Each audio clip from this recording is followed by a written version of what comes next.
Warning: the SCP Foundation database is classified. Access by unauthorized personnel is strictly prohibited. Perpetrators will be tracked, located, and detained. Item Number: SCP-130.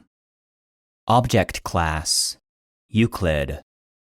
Special Containment Procedures: SCP-130 is to be staffed by 12 D-Class, 6 Security Agents, Level 2/130, and 1 Researcher, Level 3/130, twice per day, starting at 1/2 hour before local sunrise and sunset. All staff are to be appropriately uniformed and Caucasian only. Edit: all staff are to be appropriately uniformed. When not staffed, 2 security agents will remain in the lobby, and 2 additional agents will patrol within the building. Agents are advised not to prevent people from entering the lobby, but to notify Mobile Task Force Alpha 4, Pony Express, to intercept anyone who receives mail or a package. Twice per day, bundles, SCP-130-2, will appear in the mailroom. The parcels within the bundles are to be sorted by uniformed staff into appropriate bags and placed in a designated vehicle for transport to site. Redacted. Should mail arrive with the following addresses. Redacted. Follow Procedure Franklin 16, detailed in Addendum 130-2. Otherwise, mail will be checked under standard practices for any items of interest. Objects are not to be placed for outgoing mail unless certified orders are given by O5. Redacted. Procedure Franklin 17 outlines the protocol used in these cases. Should anyone else enter SCP-130 to use the outgoing mail slot, they are to be permitted to do so, then intercepted by Mobile Task Force Alpha 4 as soon as possible for questioning.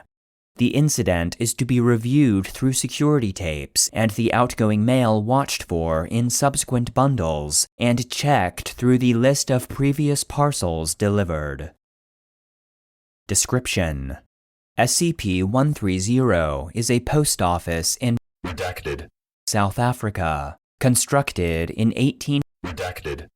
SCP-130 had been closed in 19 Redacted. and left abandoned for Redacted. years. The building is in excellent condition for its age and maintains itself without human intervention, including moderate structural repairs. SCP-130 has been designated a historic site through an agreement with the South African government. 5 times per week, at local sunrise and sunset, several bags and boxes will appear in the mailroom. The bundles, designated SCP-130-2, will show only on weekdays, with the exception of current postal holidays for Redacted. Bundles are to be handled as per special containment procedures above. Inside of the lobby, along with the post office boxes, is a slot labeled for outgoing mail. The slot is able to accept packages up to 40 centimeters wide and 6 centimeters high, with no apparent limit for length. Once inserted into the slot, packages disappear and will eventually turn up in the outgoing mail bundles, if they have not done so previously. Addendum 130-1. SCP-130 came to the attention of the Foundation in Redacted. when packages and letters began to be circulated bearing the postmark for the site. The parcels appeared in post offices throughout the world with correct postage for delivery, either locally or internationally, depending on the parcel. The parcels were often undeliverable, either to non-existent addresses or to recipients who were not at the address, and so ended up in dead letter offices. Various Foundation assets noted the odd postmark, and Mobile Task Force Alpha-4 mobilized to investigate. MTF Alpha-4 arrived in Redacted. where they discovered the town had mostly been abandoned decades ago. The post office appeared to be in excellent condition, not only well-maintained, but clean. While MTF Alpha-4 searched, bundles of mail appeared in the mailroom. Agents searched the bundles and discovered a variety of letters, parcels, and packages, all with that day's date and the postmark for that post office. Agent Redacted.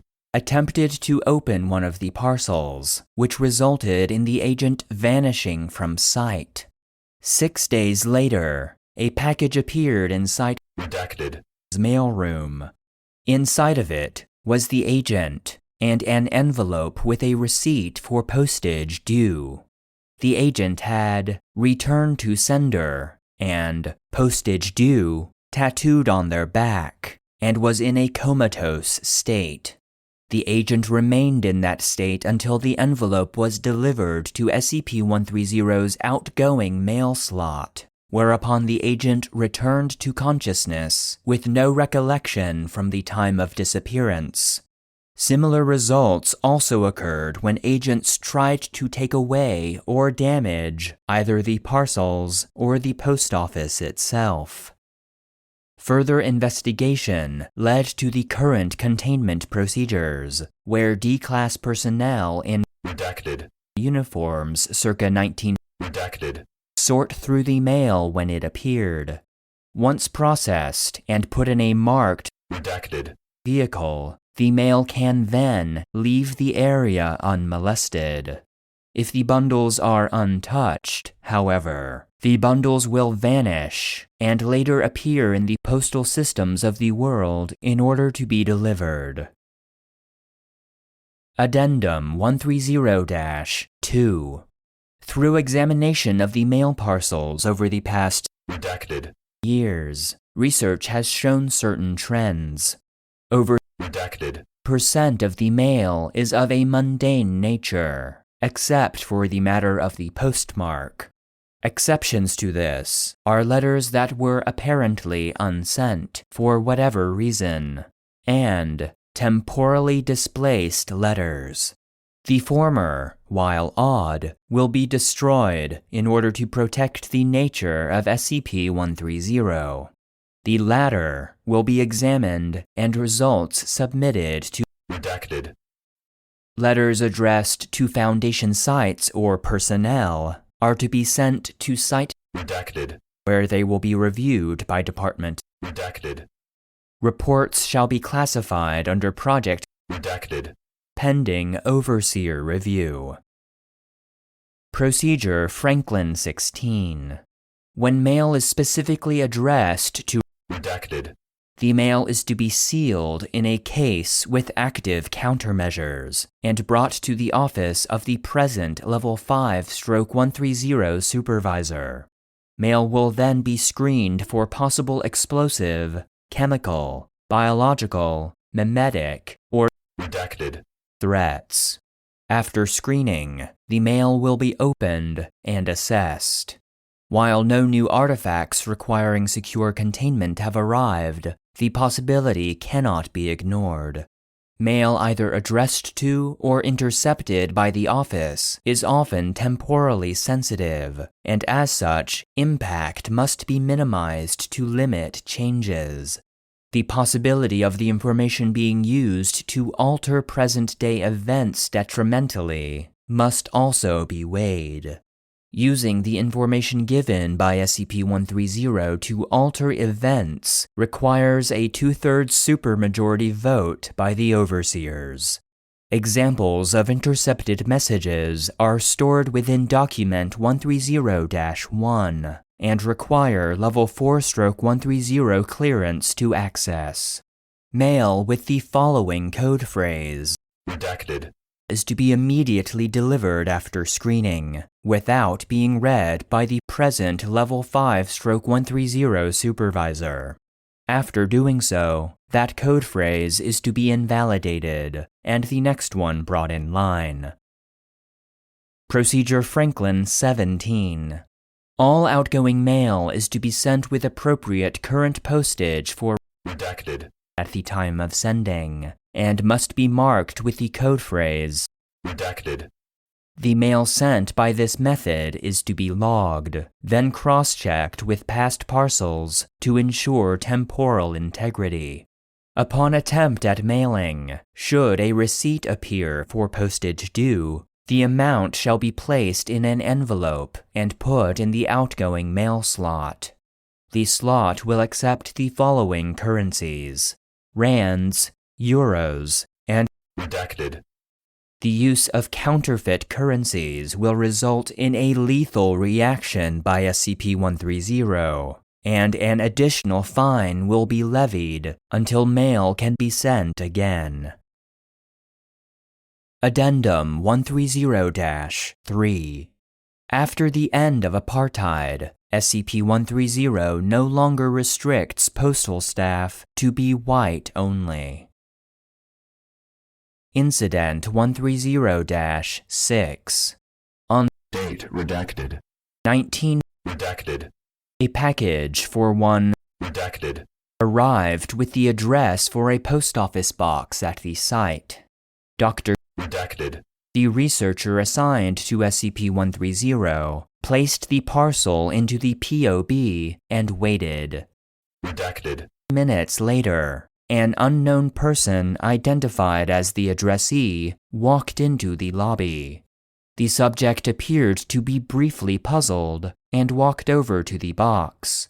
The locked box opened at his touch, and he expressed surprise at seeing the parcel with his name on it. Mobile Task Force Alpha 4, being on site, was dispatched to investigate once the subject was out of sight of SCP-130 and subsequently interviewed. The subject had no plans to visit Redacted.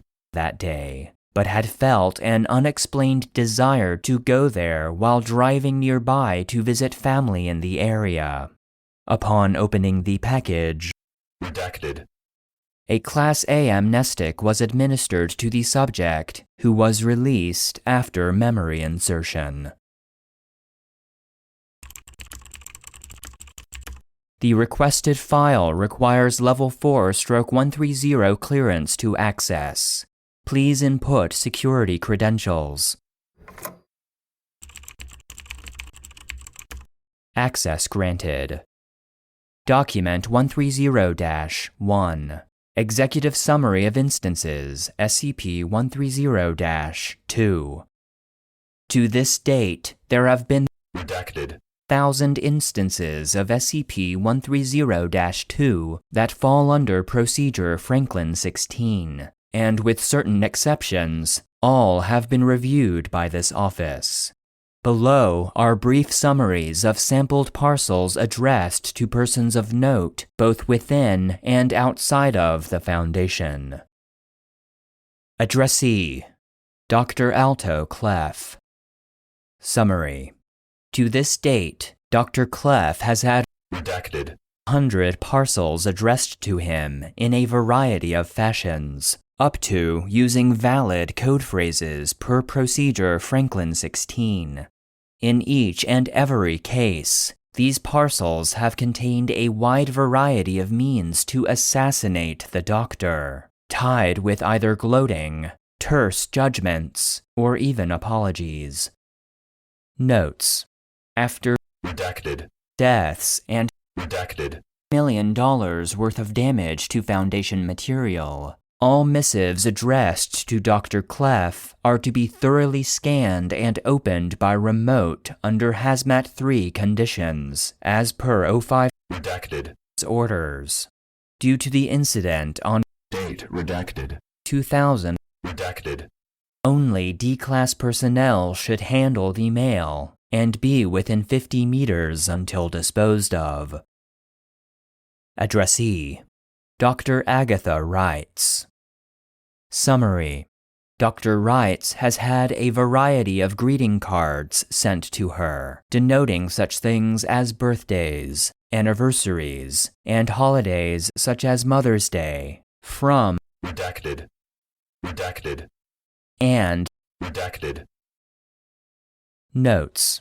Due to redacted, all such parcels are to be incinerated, and under no circumstances are they to be mentioned to Dr. Wrights.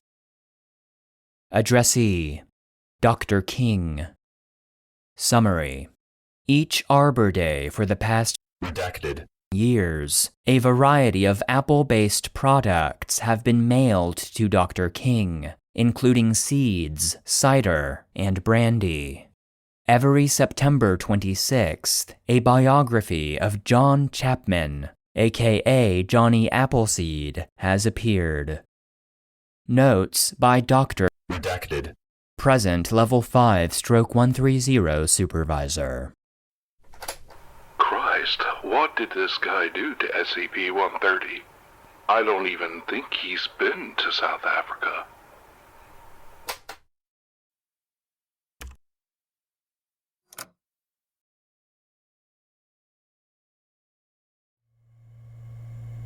End of file. The SCP Foundation database is produced and narrated by Joshua Alan Lindsay, and SCP-130, Post Office, was written by MisterFlames. The voice of Dr. redacted, was Breck Wilhite.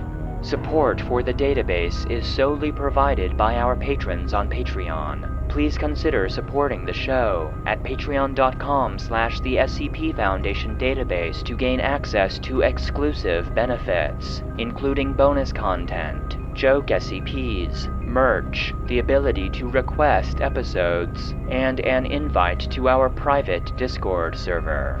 If you enjoy the database, consider leaving a rating or review, and stay connected by following any of our social media profiles. Links can be found in the episode description.